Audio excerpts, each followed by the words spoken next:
Well, good morning.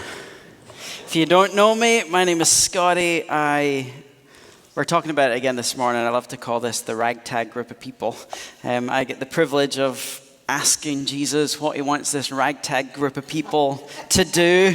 And I have a ragtag group alongside me that help in that process of discerning God's will. But thanks for coming and joining us today. Just a couple of quick things before we start. We mentioned this last week or the week before, an early Christmas gift for you. If you haven't signed up yet, Right Now Media is the Netflix of Christian Bible content. And so there are fantastic studies in here. The beauty of subscribing to this is we have unlimited access, so feel free to pass it on to friends, family. You could I'll give you permission to print out the QR code and put it in a Christmas card and pretend you bought it for them and pass it on to all your friends. Hey, I got a gift for you. That's a freebie. Stocking stuffers for all your family. Feel free to pass it on. There's some great Advent content in there to look at. Second thing is the membership classes. One is today and one is next week. There were a couple of questions about this, so I thought I'd just... So we have a membership process that we have to go through in order to become members. The class, as it will function in the rest of the life of the church, this is just come and learn more about the church. And so whether you are I'm in for membership or you're just interested in exploring more about our church, we welcome you to come. You'll hear more about the denomination, about our church, about our partnerships, and hopefully that will help you understand if this is the right place for you if you're exploring. So there is a booklet. They're on the table as you come in the front doors. So grab a hold of the booklet. If you don't have one, have a little read and come ready with any questions that you have. So we're excited for that later today.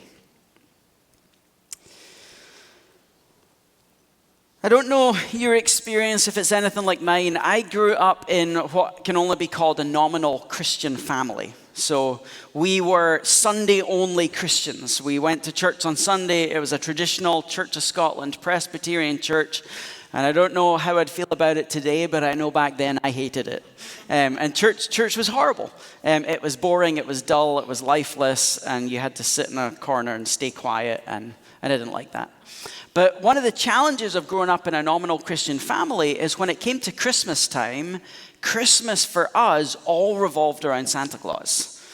I'm just doing a quick scan to see what kids might be in the room. But all revolved around Santa Claus. It wasn't bad. We were excited that he was going to come at night and bring his gifts. I remember one time very distinctly where we're upstairs. My mom was masterful at this. We're upstairs in a room. Me and my two brothers, we shared this giant bedroom. And it's Christmas Eve, and we're supposed to be in bed, and we're making a lot of noise.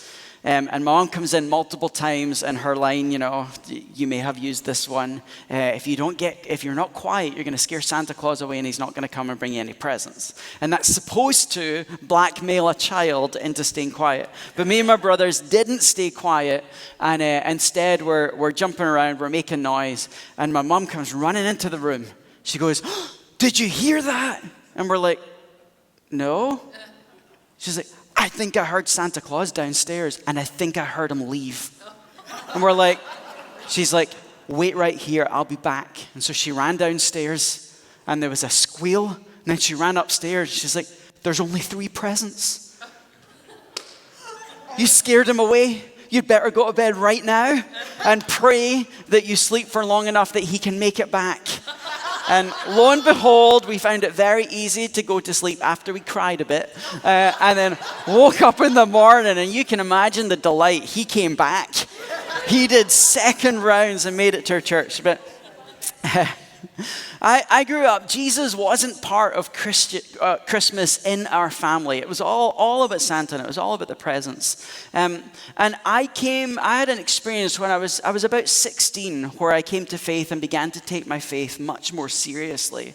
And I remember the first Christmas as a 16-year-old who has discovered this Jesus person and begins to understand that Christmas revolves around him. I remember trying to figure out, how do I take this system that I've grown up in that doesn't have Jesus at the center of it and make it meaningful for me to bring Jesus into the middle of it? My family wasn't resistant to me bringing Jesus in, but I just, as a 16-year-old, didn't have the courage to go to my family and say, we need to reorient this heathen Christmas that you've brought me up in for 16 years of my life. I didn't have the confidence to do that. So I was finding quiet, meaningful ways to bring Jesus back into the center of my one of the gifts of that season, I was a musician. I was very involved in lots of music things.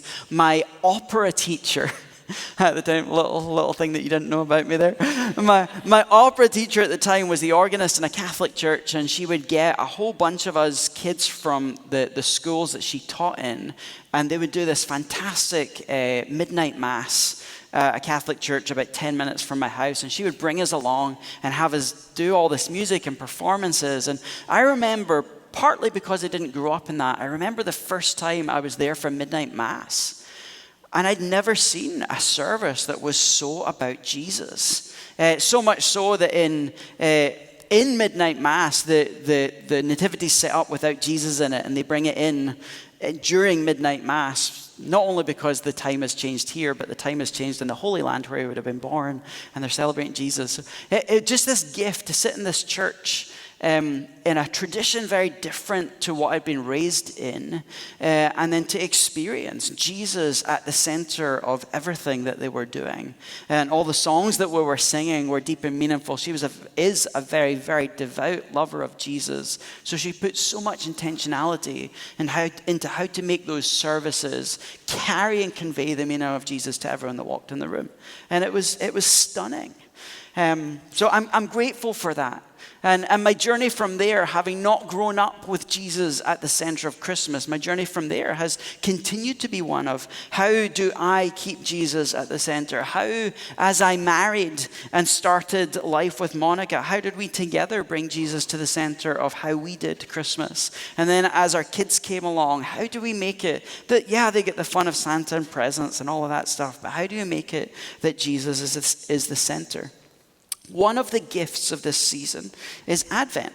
Advent is a season in the church calendar that is all geared towards knowing that we're in a busy, crazy season. How do we bring Jesus back to the center, and how do we focus in? If you didn't know this, the word Advent means arrival or to come. So the word Advent and the Advent season, the misnomer in this is we believe Advent is about looking back to the birth of Jesus and celebrating the fact that he came. That's only part of Advent. Advent is about looking back to see that he came in order to look forward to remind ourselves that he will come. So there's two aspects of Advent. And so in this season, yes, we're looking back at what Jesus did 2,000 years ago, where he came and dwelled on the earth. But we're also looking ahead to a time that may be sooner than we realize, where Jesus will return and put all things right. One thing I've said multiple times here before, we are, as humans, storied people. I don't know how much you think about this. Your identity is rooted in the stories that you rehearse. So I just rehearsed a story to you of my identity growing up in a nominal Christian family. Those stories that I tell and share with my family speak of my identity. There are positive stories that speak identity over us. There are many negative ones that we replay. That person that said something very hurtful to us, that we replay over and over, that speaks negative identity over us. But again, one of the gifts of this season is, as Christians, our identity is rooted in being God's people. And in Advent, every year, sometimes it can feel boring to revisit the same story. It's like, give us a different story for Christmas this year, right? No, please don't. But every year we go back and we rehearse the same story, because in rehearsing this story, we're reminded of the story we're part of, and we're reminded of the identity that we have been given as God's people. So every year, every Christmas, we will rehearse the same story, when God became human and what that means for us. So we're going to jump into Luke chapter 2. And we're going to read part of this story and then reflect on it a little as we think about the season ahead. So Luke chapter 2, starting in verse 1 says, "In those days, Caesar Augustus issued a decree that a census should be taken of the entire Roman world. This was the first census that took place while Quirinius was governor of Syria, and everyone went to their own town to register. So Joseph also went up from the town of Nazareth in Galilee to Judea, to Bethlehem, the town of David, because he belonged to the house and the line of David. He went there to register with Mary, who was pledged to be married to him and was expecting a child." Just remember, that's not okay. They're not married yet, pledged to be married and expecting a child. While they were there, the time came for the baby to be born. She gave birth to her firstborn, a son. She wrapped him in cloths and placed him in the manger because there was no guest room available for them.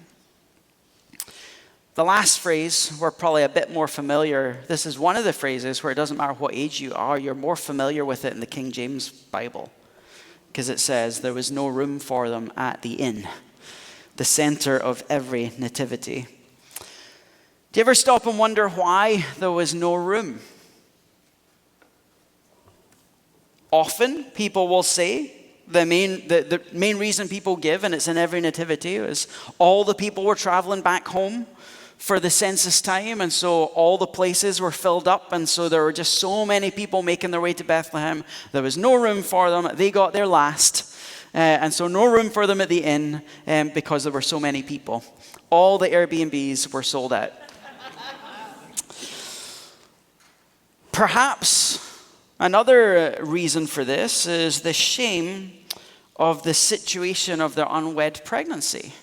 As they make their way home for the census moment and they're in the vicinity of family who are good Jews in a shame and honor culture, perhaps why there was no room for them at the inn was the family members couldn't bear the thought of having this unwed pregnant girl inside their house when all the other family and friends would be around. And so they honored their culture of hospitality by putting them up in the stable outside rather than allowing them into the house, so they could honor hospitality while keeping them at arm's length. Perhaps it was the shame that meant there was no room for them at the inn. In reading some other theories, one of them that I found interesting, and this speaks to the capitalist culture that we're in today, someone had hypothesized that this is essentially the version of Airbnb, that there is one room left in this person's house that someone can come and stay in. And so why would you give it to an unwed pregnant girl and her husband when there may be a wealthy person coming down the street who would be a better benefactor? Because if we give this room to them, then they're going to reciprocate to us at some other point. And this young, poor couple that are outside of wedlock and are going to be ostracized by their family, they're never going to be able to repay it. So perhaps it was capitalist goals of gaining money that kept them from getting the space that was there. I raised some of those theories just because, have you ever wondered, right? Have you ever wondered how God could arrange for a star to appear in the sky to lead 3 men from the east to travel all the way to Israel to find this house? That he can arrange a choir of angels to appear to shepherds to preach the good news, but he couldn't pre-book a room for the mother of his own child.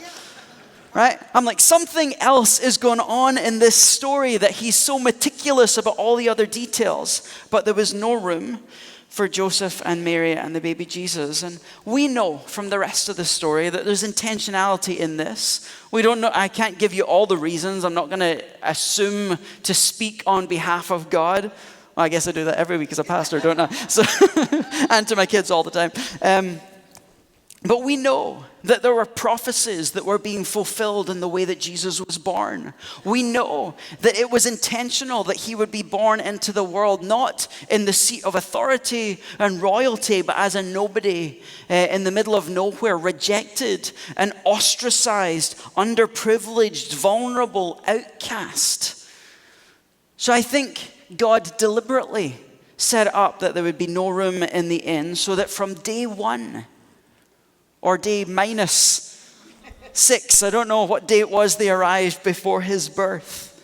But from before he was born, he was brought up, identifying with us who are outcast, who are oppressed by the powers of darkness, who are impoverished, cut off from Jesus, so that he could identify with us and then do the work that he was going to do to save us. I love this line, "There was no room at the inn," because it really is a parable of the state of the human heart as we walk into the Christmas season. Often, there is no room for Jesus in us. Christmas can be so busy. There's presents to buy, travel plans if you're going to be with family, work Christmas parties, friend Christmas parties, church Christmas parties, school Christmas parties, kids' Christmas performances. If you're hardcore, set Christmas movies to watch. Die Hard is a Christmas movie. Christmas lights to get up on your house, Christmas lights to go see, Christmas cookies to bake for yourself, your friends, your family, everyone that works for your husband. And normal life is still happening, right? The extracurricular activities are still in full throttle. School is not out yet. There are deadlines at work that seem to be worse because it's year end coming up, and there's all of these metrics to be met and year end reports to be done and tax stuff to be prepped. Normal life is still going, so we've still got lots of hours to spend mindlessly scrolling through our phones, looking at TikTok, YouTube, Facebook. It's getting darker. It's getting colder. That affects how we feel. As we get to Christmas and toward the end of the year, we get reflective. We start thinking back over the year. We are preparing for the new year and all of the things that does inside of us. It's a family time, so we're anticipating the joy of being with family, or the pain of being with family, or the pain of being without family. The sense of loneliness and loss is heightened. And that's not even getting to the real hard things, the strained finances as your kid is asking for a gift that you can't afford, as you're thinking about marriage and wondering, how do I do Christmas and afford the engagement ring? As you're dealing with the pain of being torn between two places. My family's over there and we're here and I can't be with the people I love. There's the disappointments that come of not getting the gift that you wanted. Your spouse didn't read your mind the way you thought they would. And they didn't miraculously figure out this unique, discreet thing that you wanted that no one else in the world knew about. All of those emotions, all of those things going on right now. Is it any wonder that there is often no room for Jesus in the inn of our heart? As Christians who are living thoughtfully about Advent, we are invited to live subversively in this time period. Right now, as we enter Advent, Jesus is beckoning to us, asking us to make just a little bit of room for himself. In the middle of all the chaos and the candles, he's asking us to sneak away to a quiet place and be reminded that it's all about him. If you're one of the people in the room who doesn't have a quiet place at home, we have an amazing prayer room that you can access 24/7 to come get away and find a space. You know, this whole concept of creating room for Jesus, it's fed to us all the time through the Christmas carols that we listen to, and we don't even realize it. We're so used to singing the songs that we often gloss over the words. Here's one that speaks directly to this. We sang it last week. Joy to the world, the Lord is come. Let earth receive her King. Let every heart prepare him room. And heaven and nature sing. And heaven and nature sing. And heaven and heaven and nature sing. Just a little jab at all those that don't like repetition. It's right there. We like it in some contexts and not in others. But it's beautiful, right? Let every heart prepare a room. This is how the earth receives her King, as we open our hearts And along with all of nature, we enjoy and sing along with him. So let every heart prepare him room. This is Jesus' invite to you and to your family as you plunge into Christmas. Will you exert a little more time, a little more energy to make him room? Being the good leader that he is, Jesus never asks us to do something that he hasn't done himself.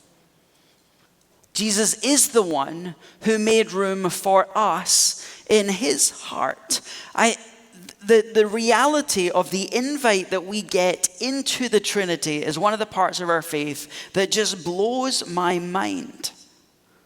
Before the creation of the world, Father, Son, and Holy Spirit lived together in unbroken unity, constantly pouring love out over one another, complete, fulfilled, satisfied, needing nothing, and could have gone on like that for all eternity, but decided that what they had was so special that they wanted to share it.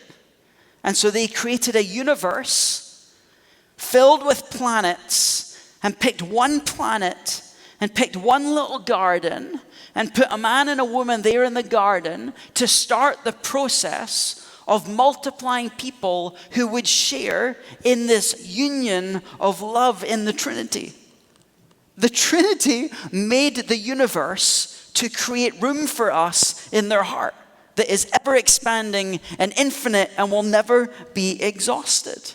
He made room for us.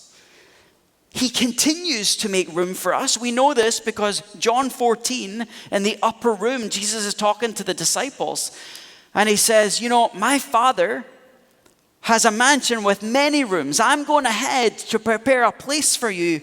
He says, my Father's house has many rooms. If it were not so, would I have told you that I'm going there to prepare a place? And if I go and prepare a place, I'm going to come back and take you to be with me so that you also may be where I am. You know the way to the place I'm going.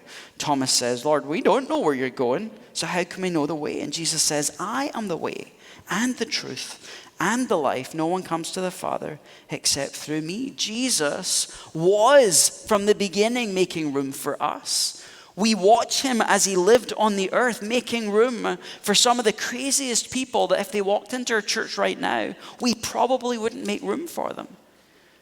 And then he's still making room for us and making room for the generations to come.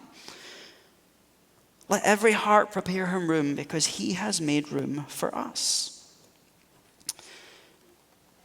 Hospitality is one of the core values that we have here as a church. Right? Hospitality is core to the gospel. Hospitality, my favorite definition of hospitality, is to make room inside ourselves for someone else. This is how we define hospitality here. We are committed to creating a welcoming atmosphere where people can belong and be known, where friendship can flourish across the boundaries of society, and where growth and deep healing can take place. This is who we want to be as a church. This is who we're called to be as believers. But think about this in terms of Jesus making room for us. He's committed to creating a welcome atmosphere where we can belong and be known, where friendship with him flourishes across the boundary of God to human, and where growth and deep healing take place in us. Hospitality. You don't think that hospitality is the core of what the Christmas message is about.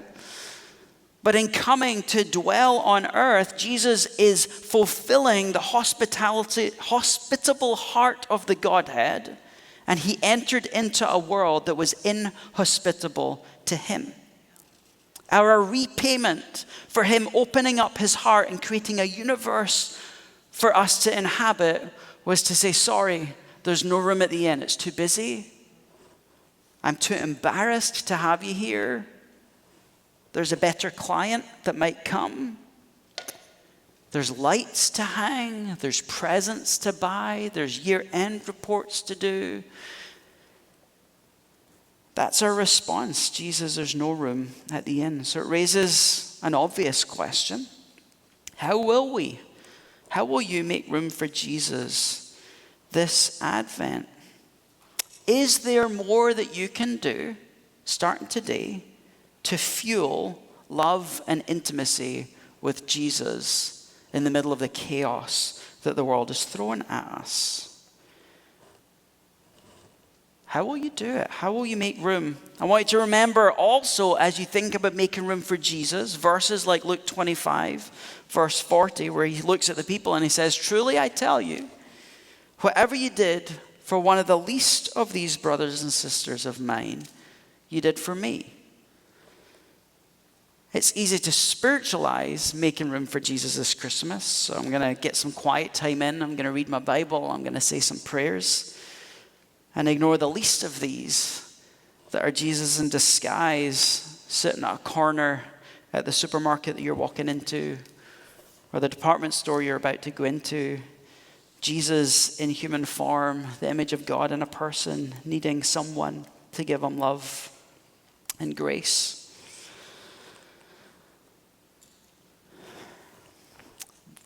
We read Luke 2, verse 1 to 7. Verse 7, there's no room for him at the inn. The continuation of that story happens at the beginning of Revelation. Revelation chapter 3. You know the verse. Chapter 3, verse 20 says this: "Listen, I'm standing and knocking at your door. If you hear my voice and open the door, I will come in and we will eat together." Right now, Jesus is knocking. He's knocking on your heart. He's knocking on your dining table. He's knocking underneath your Christmas tree.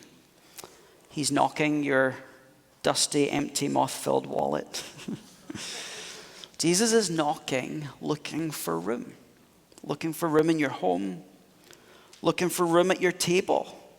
We don't often think about some of these things. Jesus is always present with us. Did you know Jesus wants to go Christmas shopping with you this year? Did you know that Jesus wants to help you pick out the perfect gift for your friend or loved one? Jesus wants to mourn the loss that you've experienced this year. He wants to sit with you in the feeling of loneliness. He wants to ooh and ah at the Christmas lights as you're driving around, heading to the grotto, going to the zoo. He's with you longing for some snow so that we can have a snow day and get a day off school or a day off work. But will we make room, or will we be too busy to allow him to come and be present with us? So let's get a little bit practical. I mean, there's some ideas already. I'm sure you've got ideas coming into your mind. What are some ways that you can go about making some room this Advent season? First one, and I would say do it right now. Get your phone out, get your calendar out, find a little spot. All you need is 10 minutes. Put an intentional time this week into your calendar to just be with him. You know, there are lots of people in the room that have a very purposeful and intentional devotional time. You do it every day. You have your system that you're working through, your reading plan, your study. I'm asking you to put a quiet time in your calendar that's not that doesn't have an agenda, that doesn't dictate what it looks like, but just to sit and be with him. Perhaps you want to engage a tool to help with this. Lectio 365 is a great app. They're taking us through some Advent reflections right now. Download the app. They're 7 minutes long. It's all handed to you, even with space put in there, with guided prayer prompts. If you're thinking about how to help your kids, Lectio for Families is a family-friendly version that's all geared towards kids that right now is helping lead families through Advent together. We gifted the Church Right Now media. There are some fantastic Advent resources in there. You can do as many studies as you want to learn more about the meaning of Advent, to be provoked into how to live this differently. There's lots of tools out there that we can use. Perhaps you want to meditate on some carol lyrics. It's amazing when you stop and you read like that verse of Joy to the World. You're like, why have I never thought about those words before and what they really mean? We're so used to singing them and enjoying them. That's not a bad thing, that we often forget to slow down and to reflect on them. So pick your favorite carol, print out the words, read through it slowly, talk with Jesus about what the words mean. Or perhaps you want to do what Ruben's been giving you a gift that you may not realize.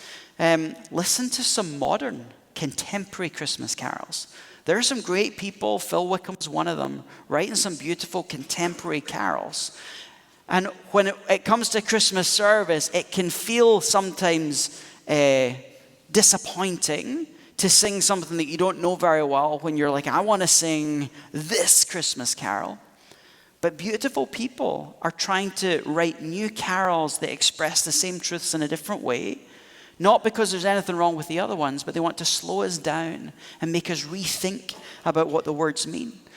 So if you love your traditional Christmas carols, listen to some modern ones. Stop and meditate on the lyrics and see what it does in your heart. Invite Jesus into the stress and the struggle. This is such an easy step in our faith that brings Jesus into so much of our life, but for some reason, when things are hard, it's one of the last things we think about. Jesus, I'm feeling lonely today. Just be with me. Jesus, I'm frustrated about work. I'm just going to sit for 2 or 3 seconds with you. Just be frustrated with me. I don't need you to fix it. Well, I want you to fix it. I don't need you to. I just want to know that you're here.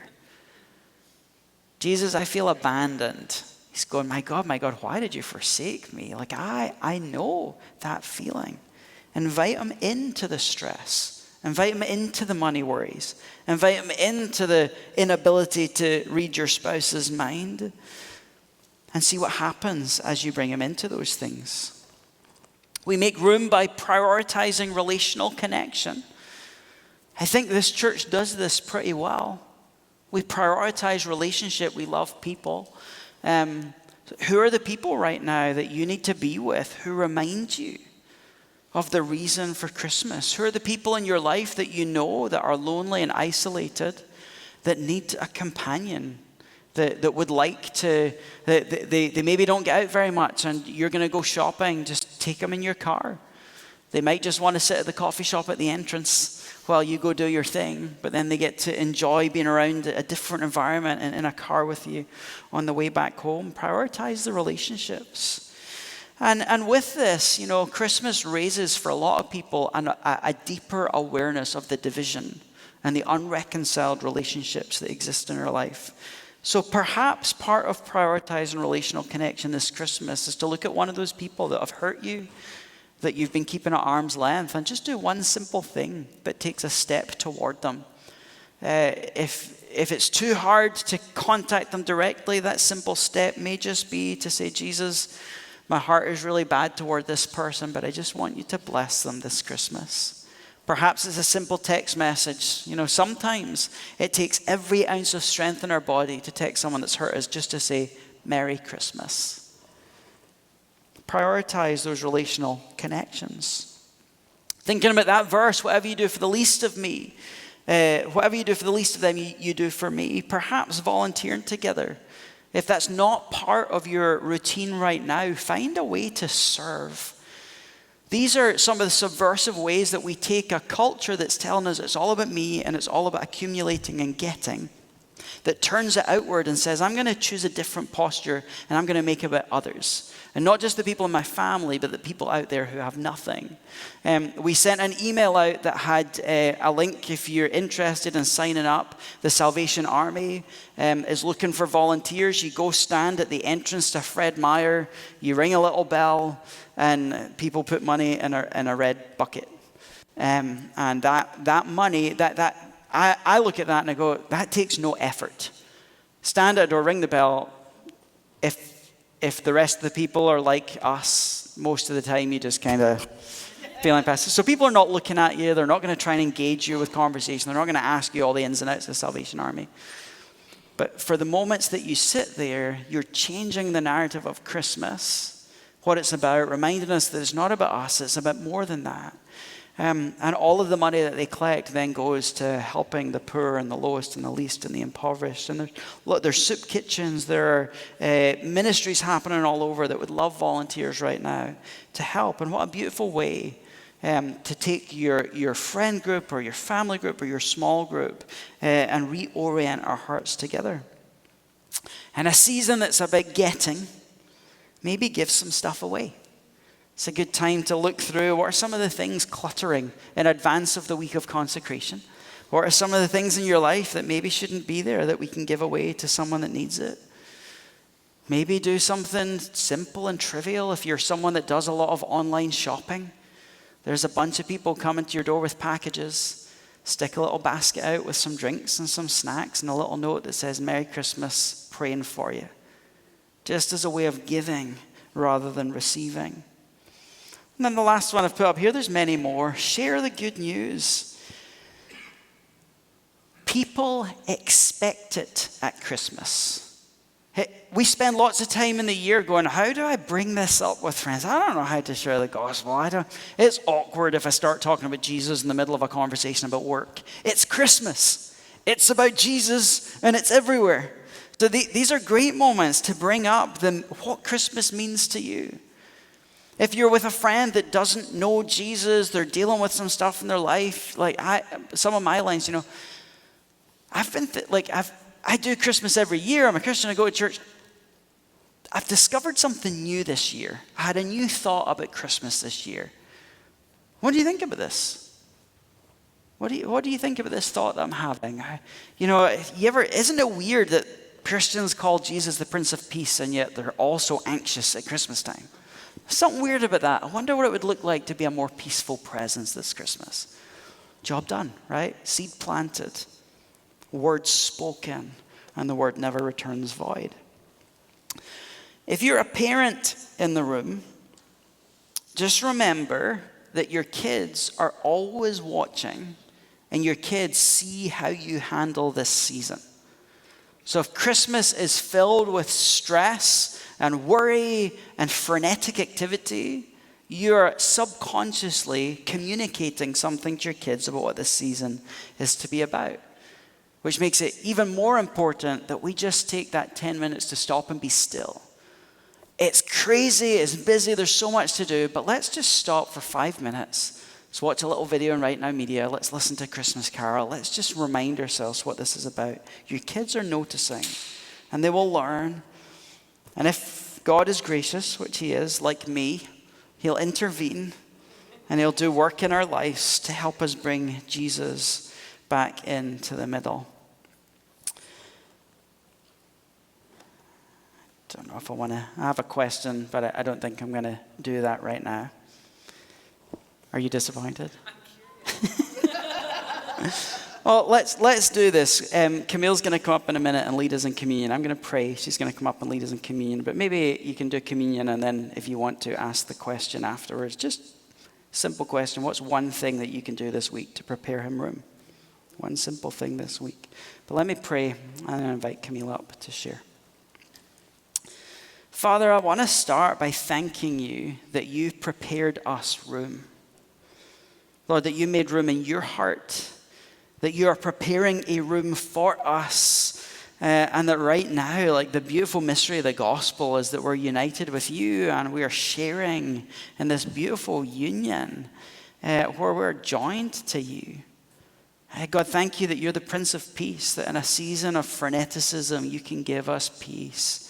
Thank you in a world that wants us fixated on money and spending, you can cause us to take stock and bring us back to the core. Thank you that in a season that can be painful or lonely, filled with loss, that you're here to comfort and to walk with us in that, and you bring meaning into the pain and the suffering that we feel.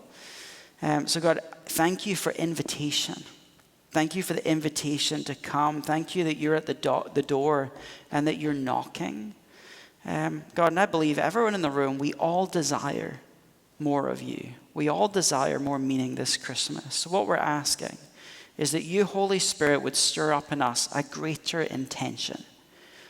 And behind that intention, that you would give us a greater energy to follow through. And then as we follow through in these little ways, that your grace would move in us to bring the transformation that makes us a little more like Jesus, a little more hospitable, so that your name can be glorified in the world, we pray. Amen.